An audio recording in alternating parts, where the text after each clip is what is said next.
I can almost hear the people saying Voldemort is crazy.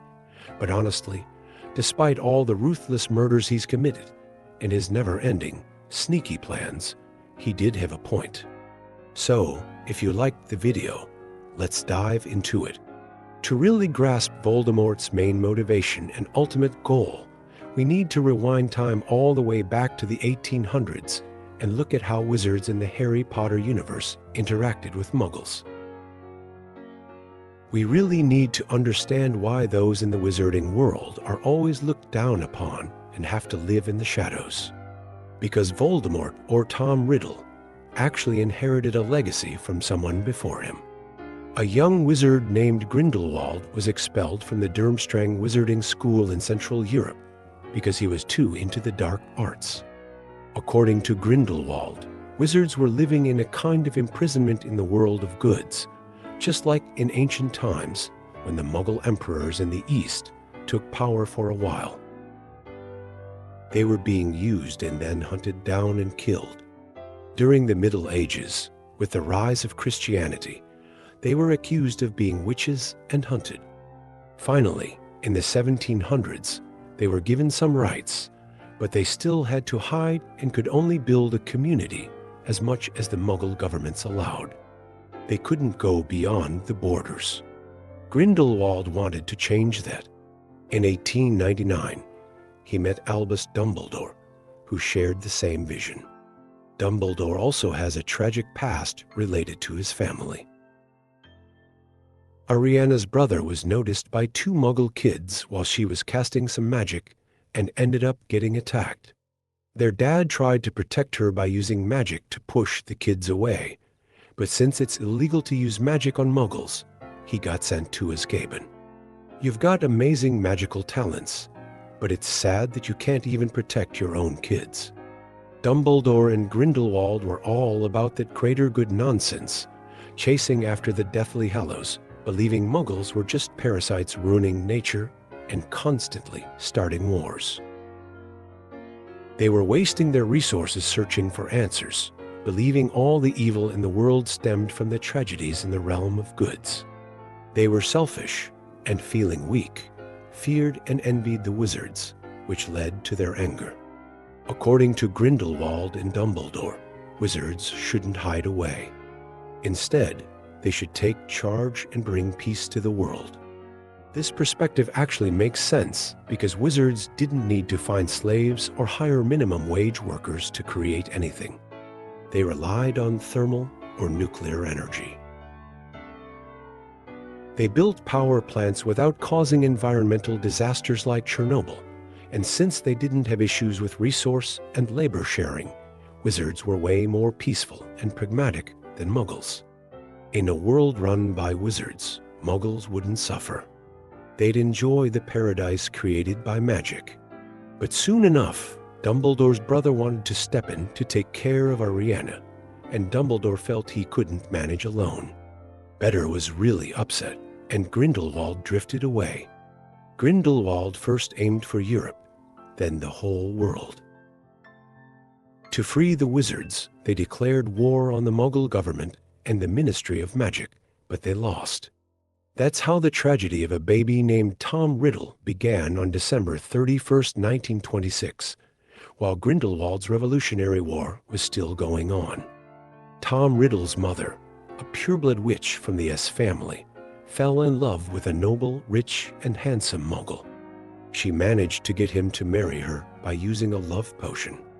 But when Voldemort's mom got pregnant, she stopped giving him the potion because they had become a family, even though he was still a Muggle.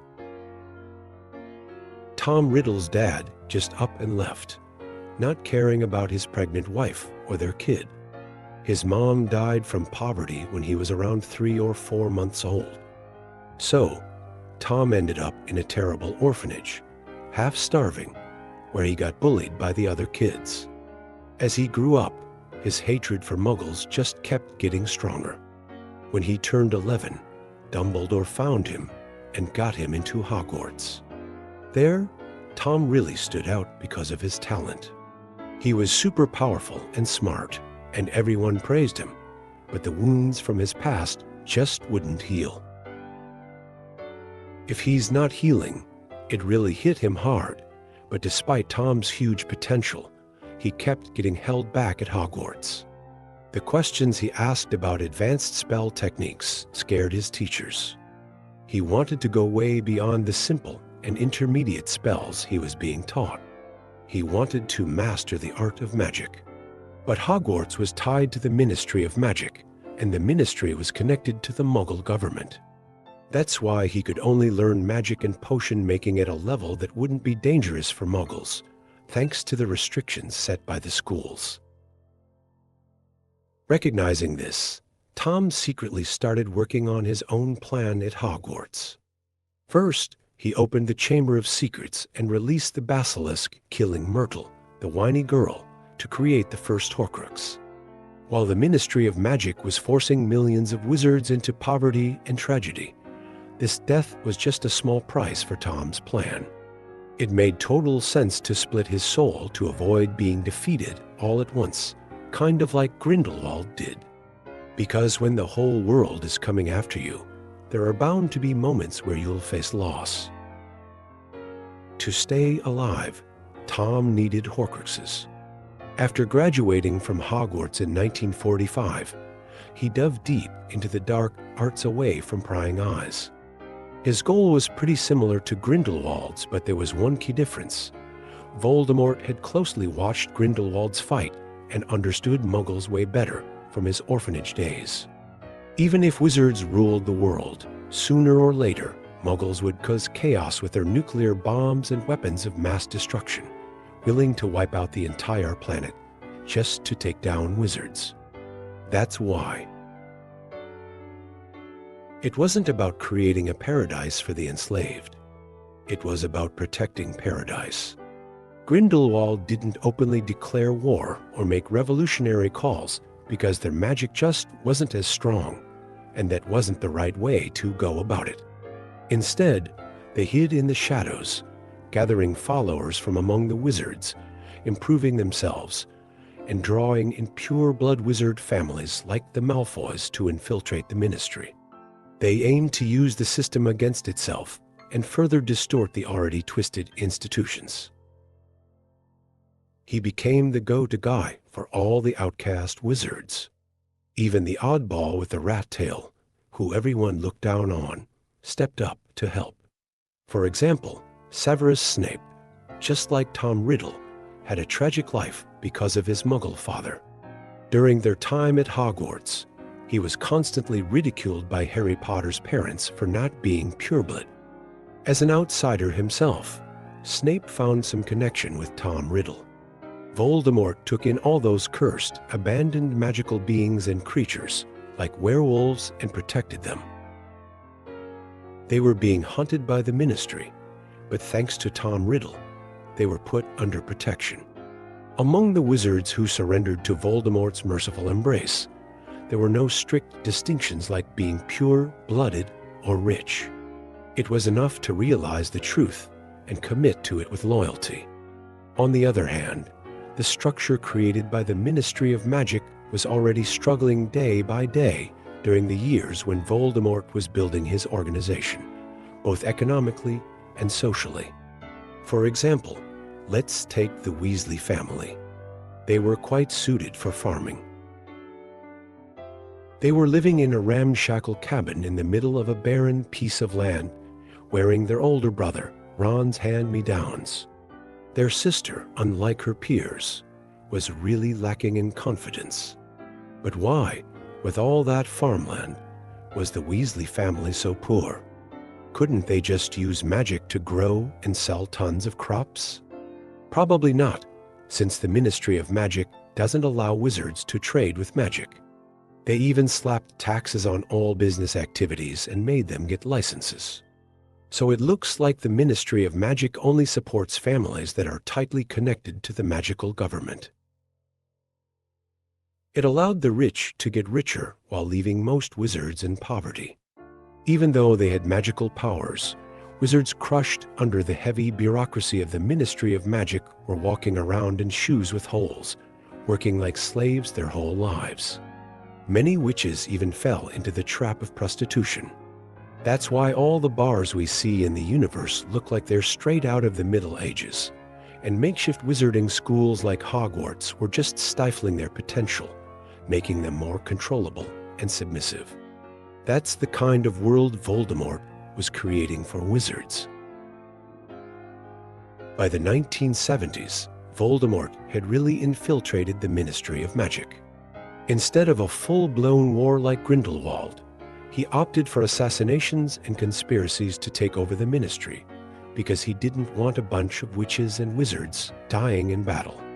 He got what he wanted. The ministry fell into a political crisis but never actually toppled.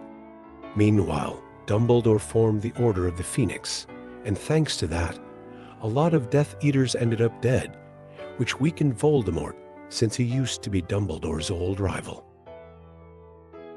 He was a student, and Dumbledore knew him really well. Meanwhile, the Ministry started a smear campaign to make sure Voldemort didn't gather thousands of followers like Grindelwald did. They painted him as a psychopath, an enemy of wizards, claiming he enslaves everyone, calling him the Dark Lord, the Butcher, and even spreading rumors that he was gay. This really angered Voldemort, so he cursed his own name, and whenever someone called him the one without a nose, he would instantly apparate to deal with it. According to the news the ministry spread, they claimed he was the noseless snake. Voldemort wanted to take over the whole world and enslave everyone. He was poisoning the forests and turning all living things evil. I'm passionate about nature and wanted to save the world from the pollution caused by the factories and industries that Muggles set up.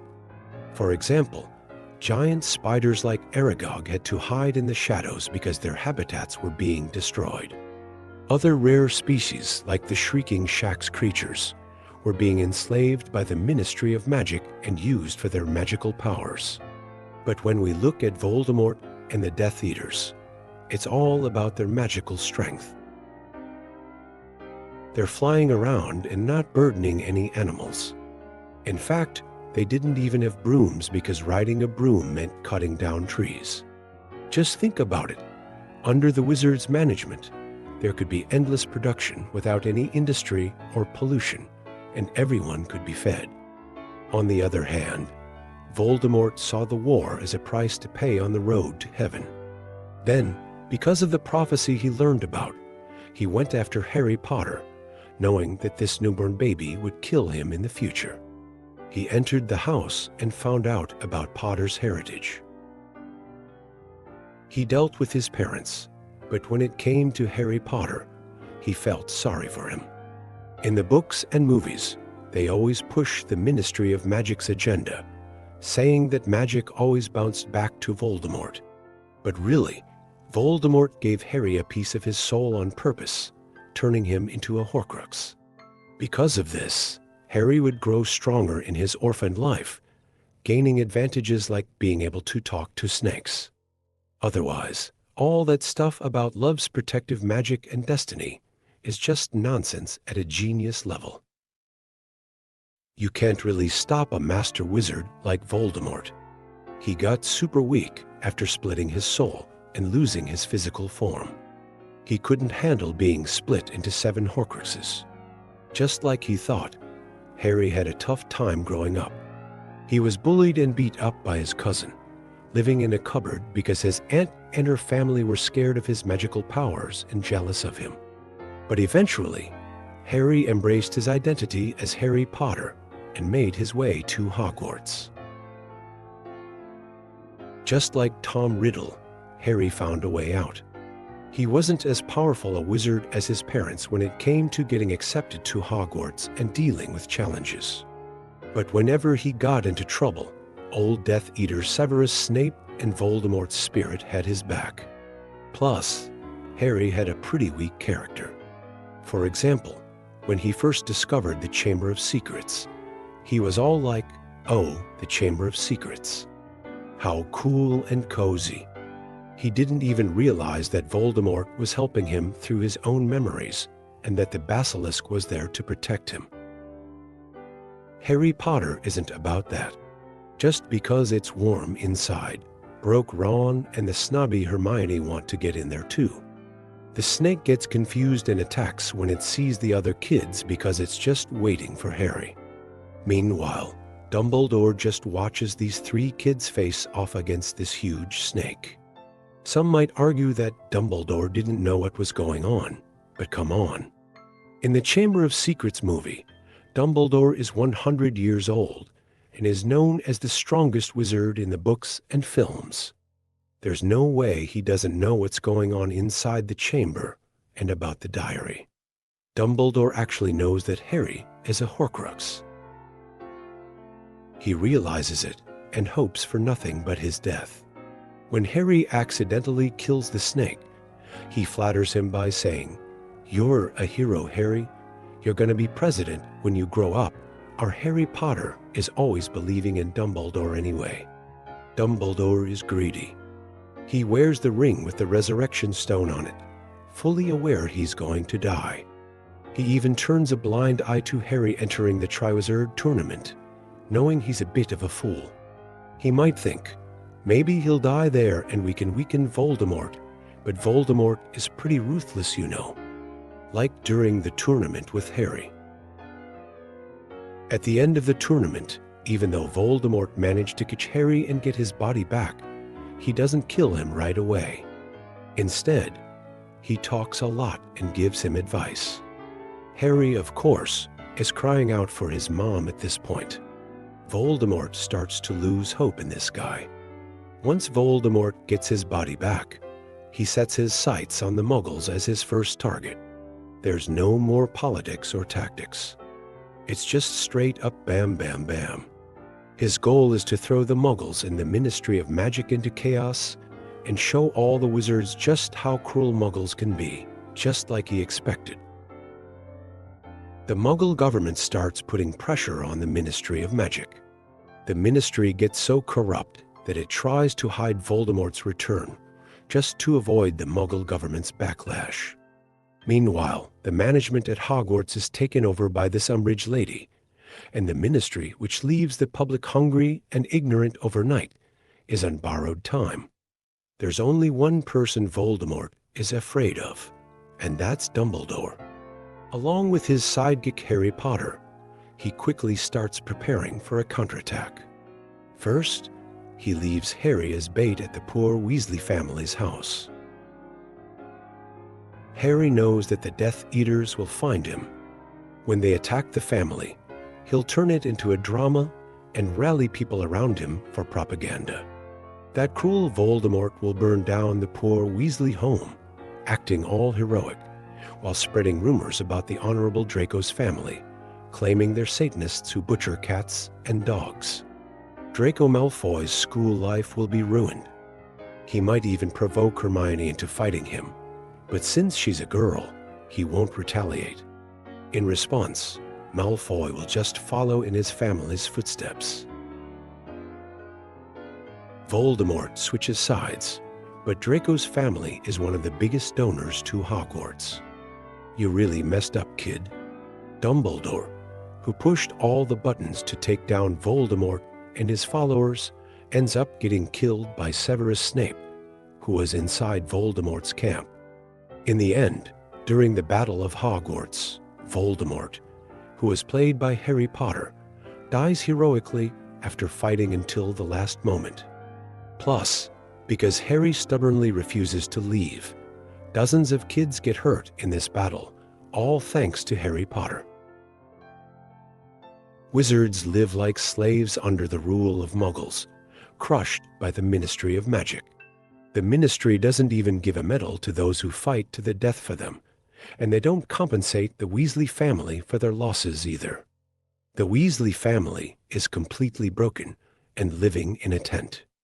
At the end of the movie, you see Harry married to Ron's sister, starting a low-income family while working a minimum wage job, and the guy can't even afford to get new glasses. Plus, who does that to a friend? What a loser. Anyway, because of all this, Voldemort is right. He really cares about nature and animals, and he gets along well with them. The mercy he showed Harry is what led to his own downfall. We've reached the end of another video. The series on why he's right will keep going, so follow me for more videos. Take care.